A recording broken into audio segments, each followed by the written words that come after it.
हरिः लोकाभिरामं रणरङ्गधीरं राजीवनेत्रं रघुवंशनाथं कारुण्यरूपं करुणाकरं तं श्रीरामचंद्रं शरणं प्रपद्ये।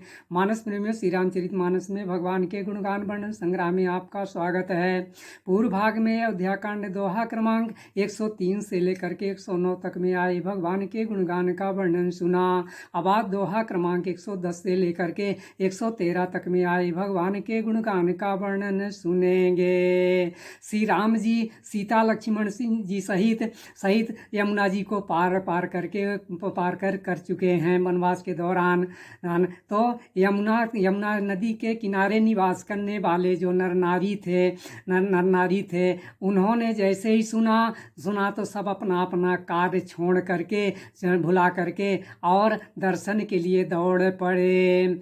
लक्ष्मण जी श्री राम जी और सीता जी की सुंदरता को देख करके सभी अपने भाग्य की बड़ाई करने लगे। सुनत तीरवासी नर नारी धाये निज निज काज विसारी। लखन राम सिय सुंदरताई देखी करही निज भाग्य बढ़ाई। नारियां जो हैं एक सखियां अपनी सखियों से कहती हैं कि सखी वह माता पिता कैसे हैं जिन्होंने ऐसे बालकों को वन भेजा है। राम लक्ष्मण जी और सीता जी के रूप को देख करके वही स्नेह के बस होकर व्याकुल हो जाते हैं। ते पितु मातु कहु सखी कैसे जिन्ह पठये बन बालक ऐसे। राम लखन सिय रूप निहारी होहि स्नेह बिकल नर नारी।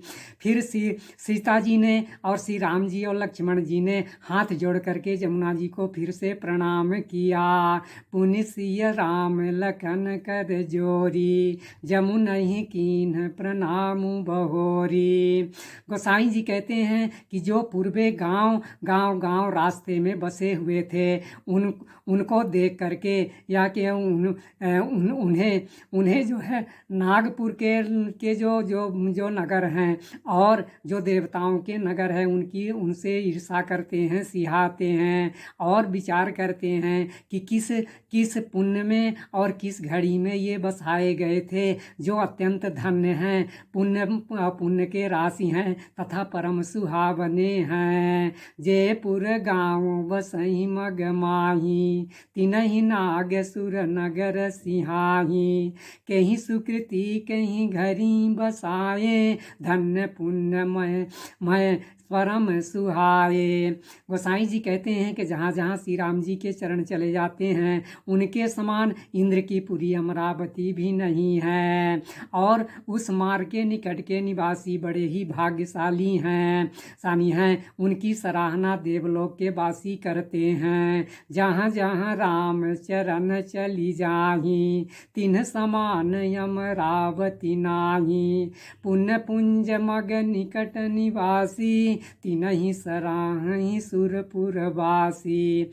जो घनश्याम श्री राम जी को सीता लक्ष्मण जी सहित नेत्रों से देखते हैं और जिन नदी सरोवरों में भगवान स्नान करते हैं उनकी देवताओं के नदी और सरोवर सराहना करते हैं। जे भरी नयन बिलो कहीं रामहि सीता लखन सहित घन श्यामहि।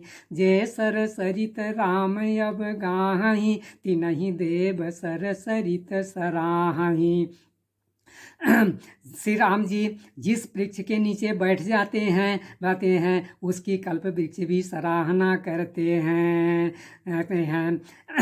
जही तरु तर प्रभु बैठहि जाई करहि कल्प तरु तासु बढ़ाई। श्री राम जी के चरण कमलों का स्पर्श पा करके धरती अपना बहुत बड़ा भाग्य मानती है। पर श्री राम पद पदुम परागा मानती भूमि भूरि निज भागा। मेघ बादल जो है छाया करते जाते हैं तथा देवता लोग फूलों की वर्षा करते हैं और सिहाते हैं, कहते हैं। और इस प्रकार से राम जी पर्वतों को वन को, पक्षियों को और पशुओं को देखते हुए महुए रास्ते में चले जा रहे हैं। छाह करही घन विबुध गण बरसहि सुमन सिहाई, देखत गिरि वन बिहग मृग राम चले मग जाहि। इस प्राचार्य के वर्णन का ही विश्राम, आगे का वर्णन सुनाया जाएगा। धन्यवाद।